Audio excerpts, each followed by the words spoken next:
Bosen bikin super kartu. Waktunya super. Super. Meleknya jreng, yuk langsung on lagi. Super. Meleknya jreng, langsung on lagi.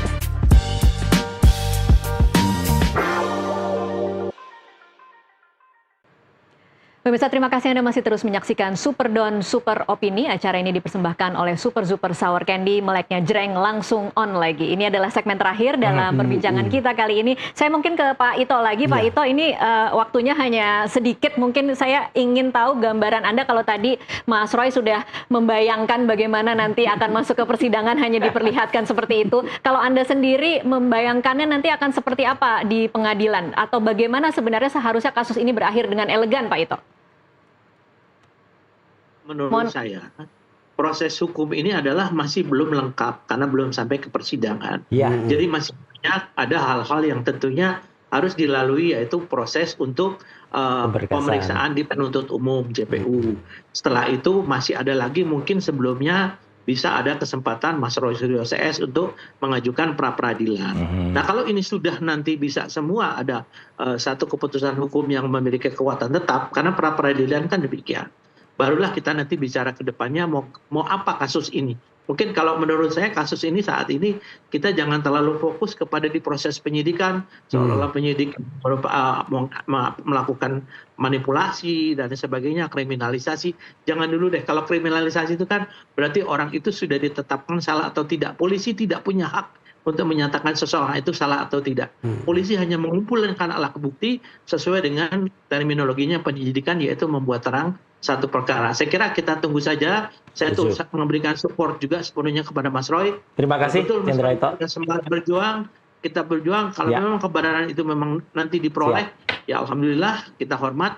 Kalau mungkin nanti ada hal-hal yang mungkin ada konsekuensi hukum, ya tentunya kita berharap Mas Roy juga dengan besar hati bisa menerima semuanya. Demikian. Pak Ito, tapi kalau dalam kalkulasi Anda ini masih panjang berarti ya Pak Ito, karena kan kalau mungkin dari publik tadi kita bicara soal lelah, bagaimana energi kita dihabiskan, pastinya publik, masyarakat juga ingin ini lebih cepat lagi selesai sehingga energi kita bisa disalurkan ke hal-hal lain yang mungkin lebih penting, Pak Ito.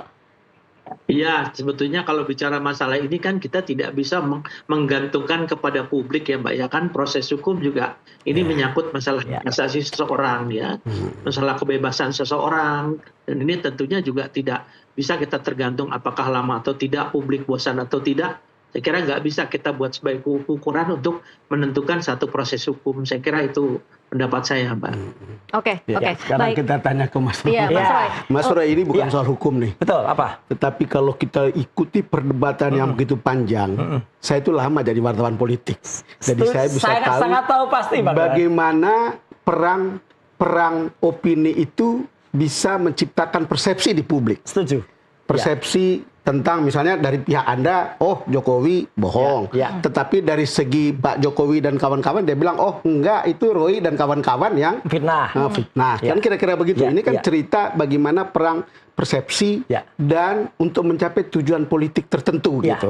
Saya mau tanya, Mas Roy punya tujuan politik? Mas Sama Roy? sekali tidak. Satu yang sudah saya pastikan, Bang Don tahu kenal saya dulu sebelum menjadi anggota partai politik, kemudian masuk partai politik, 15 tahun saya di partai politik, sempat menjadi wakil ketua umum di partai itu, kemudian bahkan menjadi anggota DPR, menjadi menteri, gitu. Tapi saya sudah pamit dari partai itu 5 tahun yang lalu, dan saya pamit baik-baik. Mas Roy, gampang untuk mengakui bahwa itu tidak? Tidak, tidak, sama sekali tidak ada aturan. Dan yang gini, tadi saya hormati Pak Ito mengatakan polisi kan belum memastikan. Iya, cuman stigma itu sudah saya alami.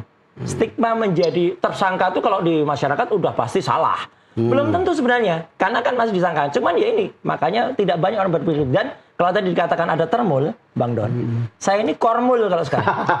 Korban Mulyono. Di era posmo seperti sekarang, post-truth seperti sekarang, orang tidak bicara soal faktanya seperti apa sesungguhnya. Itu. Tetapi sesuatu yang diterima sesuai dengan apa yang ingin dia terima gitu, atau apa yang dia ingin pikirkan. Setuju. Makanya itu di Rapostro itu kan kayak tadi yang disampaikan Mbak Tasya ya, di sosial media banyak sekali yang menuduh. Itulah korban. Tapi kan pendukung Anda juga banyak kan, Mas Roy? Kalau pendukung banyak itu yang masih punya akal waras. Ya enggak juga lah. Yang ada di tempatnya yang merasa bahwa Anda juga dia juga merasa mereka waras. Makanya biar aja. Tapi sekali lagi ya, saya hanya saya hanya berharap ya. Kalau ada yang bilang Mas Roy menikmati proses ini. Menikmati, mau diancam dengan masuk bui kok menikmati. Nggak ada sama sekali. Saya hanya menekankan kejujuran, tapi gini, yang paling penting. Ketika zaman rezim Jokowi dulu, sudah ada 2 anak bangsa yang menjadi korban dipidana, yaitu Bambang Tri dan Gus Nur.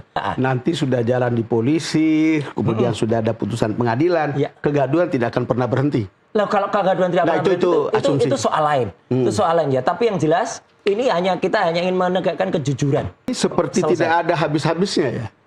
Demi kejujuran dan demi kebenaran kami harus lakukan itu. Oke, sayang sekali waktunya sudah habis. Terima kasih Mas Roy dan juga Pak Ito untuk waktunya bersama kami di Superdon. Makasih, Jenderal Ito. Makasih, Pak Ito. Salam hormat. Ya, pemirsa, dengan demikian berakhir sudah jumpa kita dalam Superdon Super Opini. Saya Tasya Lutmila. Dan saya Don Bosco Selamat. Mengucapkan terima kasih atas perhatian Anda. Sampai jumpa. Jangan lupa acara ini dipersembahkan oleh Super Sour Candy, meleknya jreng langsung on lagi.